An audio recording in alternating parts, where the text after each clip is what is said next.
எல்லாருக்கும் வணக்கம். Welcome back to Tamil trek travel. இப்போ நம்ம எங்கே வந்திருக்கோம்னு பார்த்தீங்கன்னா, சென்னைக்கு பக்கத்தில் இருக்கிற ஒரு அழகான மலைக்கோவிலை பார்க்குறதுக்காக தான் வந்திருக்கோம். இந்த கோவிலோட பேர் என்னன்னு பார்த்தீங்கன்னா, ஸ்ரீ நித்திய கல்யாண பிரசன்ன வெங்கடேச பெருமாள் கோவில் ஔஷதகிரி. இந்த மலைக்கோவில் எங்கே அமைஞ்சிருக்குன்னு பார்த்தீங்கன்னா, சென்னைக்கு பக்கத்தில் இருக்க சிங்கப்பெருமாள் கோவில்லேருந்து ஒரு 6.5 கிலோமீட்டர் தூரத்தில் இருக்குது. தாம்பரத்துலேருந்து பார்த்தீங்கன்னா வெறும் 25 கிலோமீட்டரில் இந்த கோவிலை அடைஞ்சிடலாம்.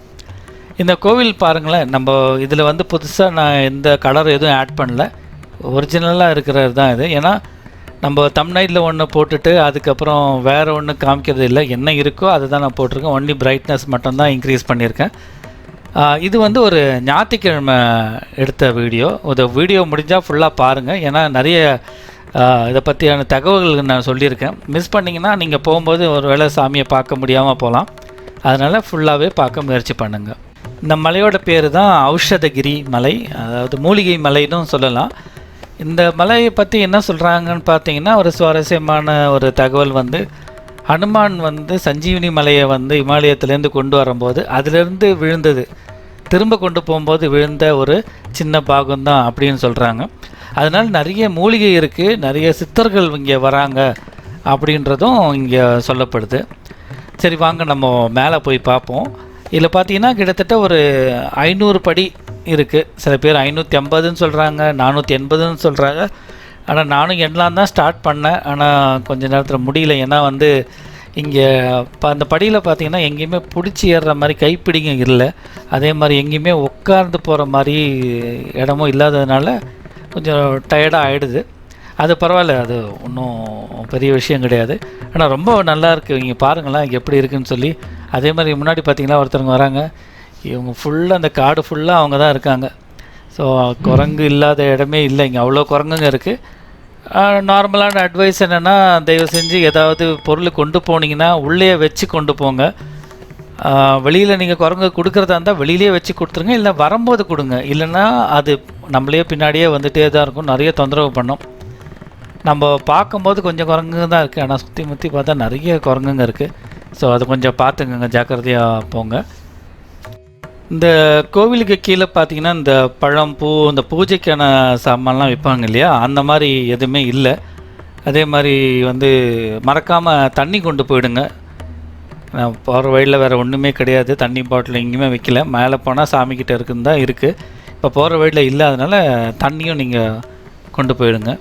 இந்த மலை ஏறத்துக்கு முன்னாடி ஒரு சின்ன ஒரு டவுட் இருந்துச்சு, நம்ம செருப்பு போட்டு ஏறலாமா அப்படின்னு சொல்லி. அதுக்கப்புறம் ஒருத்தர் அங்கேருந்து வந்தார், அவர்கிட்ட கேட்டேன், இங்கே எப்படிங்க செருப்பு போட்டு ஏறலாமான்னு. நீங்கள் ஏறுங்க, இந்த பாறை, சாமி கோவிலுக்கு முன்னாடி அந்த பாறை இருக்குது பார்த்தீங்களா, இங்கே வரைக்கும் படி இருக்கும். இதுக்கப்புறம் கொஞ்சம் தூரம் வரைக்கும் இந்த பாறைங்க தான் இருக்குது. இங்கே வந்து நீங்கள் செருப்பை விட்டுட்டு போயிடுங்க அப்படின்ற மாதிரி சொன்னாங்க.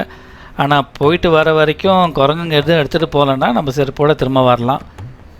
நீங்கள் கீழே வண்டி இருந்ததுன்னா நீங்கள் நடந்து வரதா இருந்தால் ஒன்றும் ப்ராப்ளம் கிடையாது, நீங்கள் நடந்து கூட வந்துக்கலாம். அப்புறம் ஒரு முக்கியமான தகவல் வந்து இந்த கோவிலோட டைமிங் தான். இந்த கோவில் வந்து எல்லா டைமும் திறந்து வைக்கிறது இல்லை.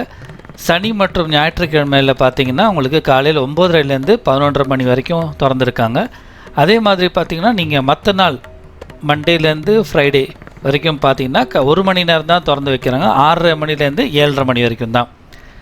நம்ம அவ்வளோ தூரம் போயிட்டு சாமியை பார்க்காம இருக்க கஷ்டமாக இருக்கும் இல்லையா, அதனால் பெட்டர் நீங்கள் வந்து ஞாயிற்றுக்கிழமை இல்லை சனிக்கிழமை போகிறது நல்லது. ஏன்னா நம்ம மேலே ஏறி போகிறதுக்கு எப்படியும் ஒரு 3/4 மணி நேரம் ஆகிடும். நம்ம யார் கூட போகிறோன்றதை பொறுத்து இருக்குது. வயசானவங்களோட போகிறோம் இல்லைனா குழந்தைங்களோட போகும்போது கொஞ்சம் டைம் எடுத்துக்கும். அதனால் நீங்கள் சாட்டர்டே சண்டே வந்து என்னோடய ஒரு சஜஷன், நீங்கள் வந்து சாட்டர்டே சண்டே போக பாருங்கள். நாங்கள் கொஞ்சம் சீக்கிரமாகவே வந்துட்டோம், அதனால் கோவில் திறக்கலை. அது வரைக்கும் இந்த வியூ பார்க்கலாம் அப்படின்னு சொல்லிட்டு வந்தோம். இங்கே பார்த்தீங்கன்னா சூப்பராக இருக்குங்க இந்த வியூ பார்க்குறதுக்கு. கொஞ்சம் மழை மேகங்களும் அந்த மேகத்துக்குள்ளேருந்து அந்த வெளிச்சம் வரதும் பார்க்க ரொம்ப நல்லா இருந்துச்சு. அதே மாதிரி கீழே பாருங்களேன், ஒரு சின்னதாக ஒரு ஷெட்டு மாதிரி தெரியுது பார்த்தீங்களா, அது வந்து ஒரு கோவில். அது அந்த கோவில் என்னன்றதை பற்றி நான் சொல்கிறேன். அது என்ன கோவில்னு பார்த்தீங்கன்னா, ஸ்ரீ வழித்துணை வைகுண்ட வரதராஜ பெருமாள் கோவில். அதாவது பார்த்திங்கன்னா ஒரு 25 வருஷத்துக்கு முன்னாடிலாம் பார்த்திங்கன்னா அந்த படி இல்லை. அதனால் வந்து பக்தர்கள் எப்படி வருவாங்கன்னு பார்த்தீங்கன்னா, இந்த மலை நடந்தே தான் வருவாங்க. அதுவும் இந்த பக்கம் தான் வருவாங்க. அந்த சாமி கீழே இருக்க அந்த பெருமாளை கும்பிட்டுட்டு அதுக்கப்புறம் இந்த மலை மேலே மலைப்பாதை வழியாக ஏறி வருவாங்க. அதுதான் முன்னாடி இருந்தது. இப்போ படி கட்டினதுனால யாரும் அந்த சைடாக வரதில்லை. அதனால் அங்கே ஃபுல்லாகவே மரங்கள்லாம் செடிகள்லாம் வந்து அந்த பாதையை மறைச்சிடுச்சு. இப்போது இந்த கோவிலை பற்றி பார்ப்போம். இந்த கோவில் பார்த்திங்கன்னா கிட்டத்தட்ட 1500 வருஷம் பழைய கோவில் அப்படின்னு சொல்கிறாங்க. அதே மாதிரி பார்த்திங்கன்னா சாமி பிரதிஷ்டை வந்து பெருமாளோட சேர்ந்து நம்மளுக்கு தாயாருமே கூடவே இருக்க மாதிரி தான் அந்த பிரதிஷ்டை இருக்குது. அது மட்டும் இல்லாமல் பார்த்திங்கன்னா பெருமாள் வந்து இங்கே புடவை கட்டியிருப்பார். அதுதான் வந்து விசேஷமான விஷயம் இந்த கோவிலை பொறுத்த வரைக்கும். இந்த கோவில் பக்கத்துலேயே வந்து ஒரு கிணறு இருக்குது. இப்போ அங்கே போக முடியல, ஏன்னா ஃபுல்லாக மரம் வந்துச்சு. அது வந்து 365 நாளும் தண்ணி வற்றாமல் இருக்கும். அது ஒரு சிறப்பு அம்சம் இந்த கோவிலில். அதே மாதிரி நீங்கள் இந்த கோவிலுக்கு வரும்போது இந்த கோவிலோட கூகுள் மேப் போட்டு வந்தீங்கன்னா, நம்ம இப்போ கீழே நம்ம பார்த்தோம் பார்த்திங்களா, அந்த வழித்துணை பெருமாள் கோவில், அந்த கோவில்லேருந்து வர மாதிரி தான் காமிக்கும். அங்கே நீங்கள் வண்டி கொண்டு போனாலும் கஷ்டம்தான், அப்படி வர முடியாது. நான் டிஸ்கிரிப்ஷனில் வந்து இந்த கூகுள் மேப்போட லிங்க் கொடுத்துருக்கேன். அதை நீங்கள் செலக்ட் பண்ணிவிட்டு வாங்க. அது கரெக்டான இடத்துல நீங்கள் வந்து கரெக்டாக அந்த படியேறுவோம் பார்த்திங்களா, அந்த இடத்துக்கே அது வந்து கொண்டு போய் விட்டுறது. இங்கே வந்து மூலவர் வந்து கிழக்கு பார்த்த மாதிரி இருக்கார். இங்கே நீங்கள் சுற்றி பார்க்கலாம். ஒரு கிரில்லு போட்டு ஏன் வச்சுருக்காங்கன்னா அவ்வளோ குரங்குங்க இருக்கிறதுனால தான். அதே மாதிரி வந்து இன்னும் கொஞ்சம் நேரத்தில் திறந்துருவாங்க. நான் இது வரைக்கும் அந்த கோயில் மூலவரெல்லாம் நான் வீடியோவில் காமிச்சதில்லை, அதனால் இங்கேயும் காமிக்க போகிறதில்ல. நீங்கள் வந்து பாருங்கள். நம்ம சாமியை பார்த்தாச்சு. இப்போ நம்ம கீழே போயிட்டுருக்கோம். ஒரு விஷயம் என்னன்னு பார்த்தீங்கன்னா, நீங்கள் இந்த கோவிலுக்கு வரும்போது யாருக்கிட்டேயோ கேளுங்க. நார்மலாக நம்ம வரும்போதே நம்மளை பார்த்தாலே வெளியாளுன்னு தெரிஞ்சிருது அவங்களுக்கு. அவங்க கேட்குறாங்க, கோவிலுக்கு தான் போகிறீங்களா அப்படின்னு சொல்லி.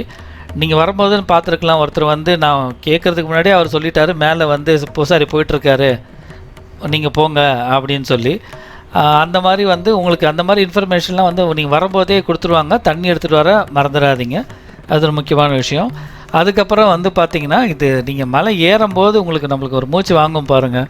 அந்த மூச்சு வாங்குறது வந்து நம்மளுக்கு நல்லது தான். ஏன்னா பார்த்திங்கன்னா, இந்த நல்ல காற்றை வந்து நம்ம சுவாசிக்க முடியும். நம்ம நுரையீரல் வந்து பார்த்திங்கன்னா ஃபுல்லாக வந்து ஆக்சிஜனை வந்து எடுத்துக்கும். அதுவும் இந்த ஔஷதகிரி, நம்ம நிறைய மூலிகை நிறைந்த இந்த மலையில் இருக்க அந்த காற்றை சுவாசித்தாலே நம்மளுக்கு வந்து நிறைய நோய் நொடிகள்லாம் இல்லாமல் போகும் அப்படின்னு நம்பலாம். சென்னை பக்கத்தில் இருந்தீங்கன்னா வந்து பாருங்கள். நிறைய பேர் மாலைலாம் போட்டிருப்பீங்க. உங்களுக்கு வந்து வந்து போகிறதுக்கு கரெக்டான ஒரு கோவில் இருக்கும்னு நினைக்கிறேன். தேங்க்ஸ் ஃபார் வாட்சிங் தமிழ் ட்ரெக் ட்ராவல்.